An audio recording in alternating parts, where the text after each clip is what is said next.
ఇంత నికృష్టమైన రాజకీయం చేసి మరి వాళ్ళు ఏం సాధిస్తాం అనుకుంటున్నారో నాకైతే అర్థం కావట్లేదు. ఒకటి మాత్రం పక్కా, మొన్న ముఖ్యమంత్రి గారు ఇప్పుడే మా అనిల్ జాదవ్ గారు చెప్పినట్టు ఉమ్మడి ఆదిలాబాద్ జిల్లాలోని బోత్ నియోజకవర్గానికి వచ్చిండు. అక్కడ ఆయన మాట్లాడిన మాటలు ఒక్కసారి మీరు వినండి. ఏమంటాడు ఆయన? ఎంత పెద్ద కండలు తిరిగిన పైల్వాన్ అయినా 3 నెలల పిల్లలు ఉట్టియలేడు కదా, 9 నెలలు పడుతుంది కదా అంటాడు ముఖ్యమంత్రి గారు. ఒక ముఖ్యమంత్రి నోట్లోకి వెళ్ళి రావాల్సిన మాట నేను ఇది. 3 నెలలకు పిల్లలు ఉంటారని మాకు తెలియదా? ప్రజలకు తెలియదా? రైతులకు తెలియదా? మా తమ్ముళ్ళకు తెలియదా? మహిళలకు తెలియదా? ఈ రాష్ట్రంలో వృద్ధులకు తెలియదా? 3 నెలలు కాదు కదా, నువ్వే చెప్తీవు కదా. ఆనాడు పిసిసి అధ్యక్షుడిగా నువ్వు, ఈరోజు ఉప ముఖ్యమంత్రిగా ఆనాడు సిఎల్పి లీడర్ గా ఉన్న బట్టి విక్రమార్క గారు, మీరిద్దరే కదా సంతకాలు పెట్టింది. మీరిద్దరే కదా గ్యారంటీ కార్డులు అని చెప్పి ఇంటింటికి మంచింది. మీరిద్దరే కదా జేమ్స్ బాండ్ లెక్క బాండ్ పేపర్ల మీద సంతకాలు పెట్టింది. పెట్టి ఏం చెప్పిండ్రు మీరు? 100 రోజుల్లో 6 గ్యారంటీలు అమలు చేస్తాం. అటు సూర్యుడు ఇటు ఓడిచినా, ఇటు సూర్యుడు అటు ఓడిచినా అమలు చేసి తీరుతాం అని చెప్పిండ్రా లేదా? 100 రోజుల్లోనే అన్ని చేస్తామని చెప్పిండ్రు. అదొక్కటే కాదు, నవంబర్లో తీసుకుంటే 2000, డిసెంబర్లో తీసుకుంటే 4000. నవంబర్లో తీసుకుంటే రైతు బంధు 10,000 వస్తుంది, డిసెంబర్లో తీసుకుంటే 15,000 వస్తుంది అని చెప్పి నమ్మబలికి మరి గద్దెనెక్కింది మీరు. 3 నెలల పిల్లలు పుట్టారంటున్న ముఖ్యమంత్రి గారు 30 నెలలు అవుతుంది. మరి ఇప్పుడు పిల్లలు పుట్టకపోతే నీకేం పేరు పెట్టాలి, నేనేమని పిలవాలని చెప్పి నేను అడుగుతా ఉన్నా. 30 నెలలు అయింది కదా, 30 నెలలకు కూడా మరి 6 గ్యారెంటీలు అమలు కాకపోతే నేను ఏమనాలి, ఏమనుకోవాలి? నేనేం అంటలేను, ఏమనుకోవాలని మిమ్మల్ని అడుగుతున్నాను. నేను అంటలేను రా భయ్, అంటే ఏమైందో బాధ. ఈ మధ్యన నేను ఆయన తిరిగితే కూడా మా సుమన్కే నచ్చలేదు. నువ్వు తిట్టకన్నా మేము తిడతాం కదా అంటూ. అంటే ఏమైందంటే ఇలా రాష్ట్రంలో ఎంత గలీజ్ రాజకీయం అయిపోయిందంటే, ముఖ్యమంత్రి లెక్క లేడు, మంత్రి లెక్క లేడు, ఎమ్మెల్యేలు లెక్క లేరు. మొత్తం ఒకటే దుకాణం తెరుచుకొని కూర్చున్నారు ఎక్కడోడు అక్కడ. ఎక్కడ దోచుకో స్కీమ్ నడుస్తాను. దాచుకో ఇక్కడ దోచుకోవాలి.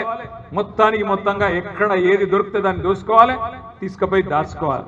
ఎంత సిగ్గుచేటంటే దోచుకోని ఉత్తగానే అంటలేను నేను. ఇవాళ ముఖ్యమంత్రి గారి కుటుంబం, ముఖ్యమంత్రి గారి మొత్తం కుటుంబం సకుటుంబ సపరివార సమేతంగా రాష్ట్రంలో ఎక్కడికక్కడ బ్రహ్మాండమైన దోపిడీకి తెరదీసినారు. మన సింగరేణిలో ఇవాళ సింగరేణి సంస్థను నడుపుతున్నది ఏ మంత్రి గారో లేకపోతే ఇక్కడ ఉన్న అధికారులు కాదు. ఇక్కడ ముఖ్యమంత్రి గారి కుటుంబంలో ఆయన బావమరిది సృజన్ రెడ్డి కనుసన్నల్లో సింగరేణిలోని ప్రతి కాంట్రాక్టు ఇక్కడ ఆయన్నే చూస్తా ఉన్నాడు. మీకు తెలుసు, సింగరేణిలో భారతదేశంలో ఎక్కడా లేని విధంగా సైట్ విజిటేషన్ సర్టిఫికెట్ అని కొత్త స్కీమ్ పెట్టింది. అంటే ఏంటంటే ఎరికేనా, సింగరేణిలో ఎవరైనా టెండర్ వేయాలంటే సైట్ విజిట్ కు రావన్నట్టు. వాడు జార్ఖండోడు కావచ్చు, బెంగాలోడు కావచ్చు, మహారాష్ట్రోడు కావచ్చు, తమిళనాడు కావచ్చు, దేశంలో ఎక్కడున్నాడు అని కావచ్చు, ప్రపంచంలో ఎక్కడోడన్నా కావచ్చు, వాడు సింగరేణికి రావాలి. వచ్చి ఏం చేయాలి? సైట్ విజిట్ చేయాలి. చేసినాక ఏం చేయాలి? ఇక్కడ ఉన్న వాళ్ళకు సంతకం పెట్టి ఇవ్వాలి. ఏమని? అయ్యా ఇగో ఇది నా పేరు, ఇది నా వివరం అని రాసి ఇవ్వాలి. తర్వాత వీళ్ళు ఏం చేస్తారు? ఆయనకు ఫోన్ చేస్తారు. ఫోన్ చేసి నేను ముఖ్యమంత్రి బామ్మరిది మాట్లాడుతున్నా, నువ్వు టెండర్ వేయొద్దు అని వీడు హుంకరిస్తాడు. ఆయన ఇంటే ఓకే, వినకపోతే ఆ సర్టిఫికెట్ ఇయ్యరు. ఆ సైట్ విజిట్ సర్టిఫికెట్ ఎవరు ఇవ్వాలి? నువ్వు విజిట్ చేసినట్టు సింగరేణి సంస్థ ఇవ్వాలి. మరి వాళ్ళు వినకపోతే, మాట వినకపోతే, మేము చెప్పినట్టు లొంగకపోతే మీకు ఆ సర్టిఫికెట్ ఇయ్యమని చెప్పి ఇవాళ కుంభకోణాలకు తెరలేపిందే ముఖ్యమంత్రి గారి కుటుంబం. సృజన్ రెడ్డి అని ముఖ్యమంత్రి గారి బావమరిది ఇవాళ మొత్తం సైట్ విజిటేషన్ సర్టిఫికెట్ అడ్డం పెట్టుకొని సింగరేణిలో వేల కోట్ల కుంభకోణానికి పాల్పడితే దాని మీద ముఖ్యమంత్రి మాట్లాడాడు, ఉప ముఖ్యమంత్రి మాట్లాడాడు, మంత్రి గారు అంతకంటే మాట్లాడరు. కానీ దేని మీద మాట్లాడుతున్నారు? ఎంత సిగ్గుచేటు. ఇక్కడున్న మా తమ్ముళ్ళు అడుగుతున్నారు, అన్నా మెడికల్ బోర్డు గురించి మాట్లాడు, ఇన్వాలిడేషన్ గురించి మాట్లాడు. ఆనాడు కేసీఆర్ గారి ప్రభుత్వంలో 16,000 మందికి మనం మెడికల్ బోర్డు ద్వారా వారసత్వ ఉద్యోగాలకు ఏదో కోర్టు చిక్కుంటే ఈ రకంగా ఇవ్వడం జరిగింది.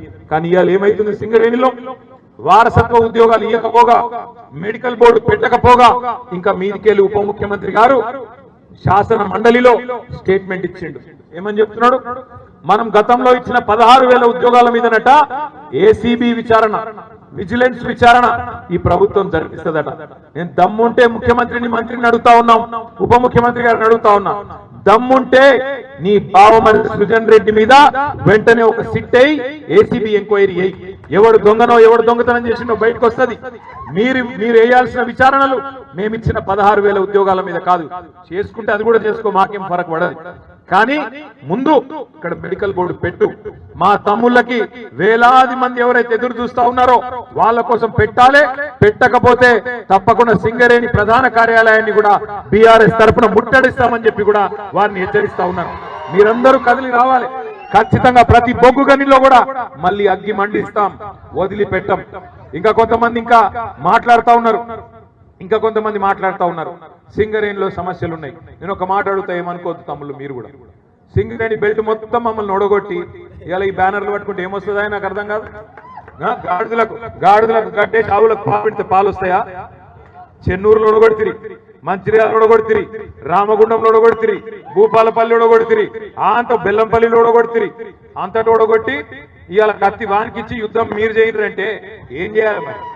కేసీఆర్ చేసినప్పుడేమో బ్రహ్మాండంగా సింగరేణి కార్మికులకు బోనస్ ఇచ్చి, ఫిట్మెంట్ ఇచ్చి, మీకు ఇచ్చిన 10 వాగ్దానాల్లో 9 అమలు చేసి బ్రహ్మాండంగా మిమ్మల్ని కడుపులో పెట్టుకొని చూసుకుంటే మా వాళ్ళనేమో ఇంటికి పంపిస్తారు. ఇవాళనేమో ఇక్కడ కాగితాలు పట్టుకొని నిలబడతారు. ఏం చేయాలి మరి? కత్తి వానికిచ్చి యుద్ధం మమ్మల్ని చేయమంటే ఇది ఎక్కడ న్యాయం తమ్మి? ఇవాళ కేసీఆర్ అన్నా మీరెక్కడ బీఆర్ఎస్ వాళ్ళు కొట్లాడాలి, బరాబర్ కొట్లాడతాం. కానీ కలిసి రండి, కదిలి రండి. మీరు ఇక్కడ గెలిపించిన ఎమ్మెల్యేలను ఫస్ట్ కళ్ళబట్టి నిలదీయండి. ఏం దిక్తుండ్రు మీ ఎమ్మెల్యేలు? ఏం దిక్తుండు మీ చెన్నూరు మంత్రి? ఏం చేస్తుండు మీ మంచిర్యాల ఎమ్మెల్యే? ఏం చేస్తుండు మీ బెల్లంపల్లి ఎమ్మెల్యే? పట్టుకొని అడుగును ముందు. ఇదేనా వాళ్ళు ఇచ్చిన మాటలు? అభయహస్తం మేనిఫెస్టో అన్నారు. సింగరేణి గురించి తీయటపుల్లటి మాటలు చెప్పిండ్రు. ఇలా అభయహస్తం మేనిఫెస్టో భస్మాసుర హస్తం అయింది. మీ నెత్తి మీద మీరే చేయి పెట్టుకొని బూడిదయ్యే పరిస్థితి వచ్చింది. అందుకే నేను అంటున్నా, ఓటేసేటప్పుడు కేసీఆర్ గారు చెప్పిండు, చిల్కకు చెప్పినట్టు చెప్పిండు. ఏం చెప్పిండు? రైతు బంధుకు రామ్ అవుతుంది, దళిత బంధుకు జై భీమ్ అవుతుంది, మిగిలినది మొత్తం తెలంగాణను అమ్మకదొక్కుతారని చెప్పిండు. విన్నామా మనం? మీరు వినలే. ఈ జిల్లాలో ఈయనకు ఏమైంది? ఇవాళ భస్మాసురాస్తం వచ్చింది. ఈ దరిద్రం ఎప్పుడు పోతుందా అని చెప్పి ఎదురు చూసే రోజులు వచ్చినాయి. ఇంకొక 2-2.5 ఏళ్ళు ఇల్లే ఉంటారు. మనం భరించాలి. ఒకసారి తప్పు చేస్తే 5 ఏళ్ళు భరించక తప్పదు. అందుకే బాయిలో పడుతున్నామా, బొందల పడుతున్నామా ఏ చూసుకోకుండా ఎలక్షన్ రాగానే ఆగమాగమురికి అడ్డమైన వాళ్ళకి ఓట్లేస్తే ఇదే అవుతుంది. దయచేసి నేను మా సోదరులను కూడా కోరుతా ఉన్నా, నిరాశ పడకండి. గల్లా బట్టి నిలదీసి ఖచ్చితంగా మళ్ళీ బోర్డు పెట్టించి మీకు ఉద్యోగాలు ఇప్పించే బాధ్యత కూడా మేమే తీసుకుంటాం. తప్పకుండా మీకోసం కొట్లాడతాం. కానీ మీరు ముందు గెలిపించిన ఎమ్మెల్యేలను మీరు అడగండి, పోయి రిప్రజెంట్ చేయండి, గట్టిగా అడగండి. వారసత్వ ఉద్యోగాలు అట్లాగే కొన్ని పేర్ల విషయంలో కూడా కొంత ఆ మారు పేర్ల విషయం కూడా ఉంది. ఇవన్నిటినీ కూడా తప్పకుండా పరిష్కారం జరగాలి అంటే మీరు మాకు అండగా నిలబడండి. మా తమ్ముడు సుమన్ నాయకత్వంలో, మా రాజిరెడ్డి గారి నాయకత్వంలో, మొత్తం టీబీజీకేఎస్ ఆధ్వర్యంలో, అదేవిధంగా బీఆర్ఎస్ పార్టీ ఆధ్వర్యంలో ప్రతి బొగ్గు గనిలో, ప్రతి డివిజన్ లో తప్పకుండా మేము గల్లమెత్తుతాం. మీరు మాతో కలిసి రండి. ఈ ప్రభుత్వం ఇవాళ ఇస్తున్న మాటలు మరి మాటలు ఇస్తున్న హామీలు చూస్తే నవ్వాలనో ఏడవాలనో తెలుస్తలేదు. మింగ మెతుకులేదు కానీ మీసాలకు సంపెంగ నూనె పెట్టిండేట వెనకటికేవడం. రేవంత్ రెడ్డి కథ గట్లే ఉంది. 1,000,000 మంది మహిళల్ని కోటీశ్వర్లు చేస్తారట ఈ మొగోడు. 1,000,000 మంది మహిళల్ని